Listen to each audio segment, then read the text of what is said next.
বাংলাদেশ বনাম West Indies সর্বশেষ টি-20 match. কে জিতবে ম্যাচের আগেই ফলাফল ফাঁস করল জ্যোতিষী টিয়া পাখি। দর্শক বিস্তারিত জানুন সম্পূর্ণ ভিডিওতে। সিরিজের শেষ লড়াইয়ে বাংলাদেশ বনাম ওয়েস্ট ইন্ডিজের তৃতীয় ও শেষ টি-20 শুক্রবার 31 অক্টোবর সন্ধ্যা 6টা বীরশ্রেষ্ঠ মতিউর রহমান স্টেডিয়ামে অনুষ্ঠিত হবে।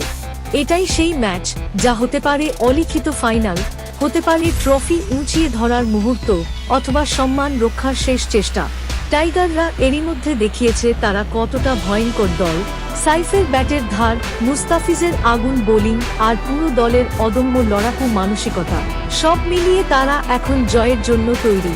অন্যদিকে ওয়েস্ট ইন্ডিজও জানে কিভাবে কামব্যাক করতে হয়। তাদের চোখে একটাই লক্ষ্য, সিরিজ সমতায় ফেরানো। কিন্তু প্রতিপক্ষ ওয়েস্ট ইন্ডিজ, টি-20তে যাদের রক্তে মিশে আছে চ্যাম্পিয়ন মানসিকতা। সিরিজের শেষ ম্যাচে নিজেদের সম্মান রক্ষায় তারা ঝাঁপিয়ে পড়বে সর্বশক্তি দিয়ে। এদিকে ম্যাচের আগেই ফলাফল ফাঁস করল জ্যোতিষী টিয়া পাখি। পাখিটির সামনে দুই দলের দুটি পতাকা রাখা হয়, সে বাংলাদেশের পতাকাটি পছন্দ করে। আপনার কি মনে হয় কে জিতবে এই ম্যাচ? আপনার মতামত জানিয়ে দিন কমেন্ট বক্সে।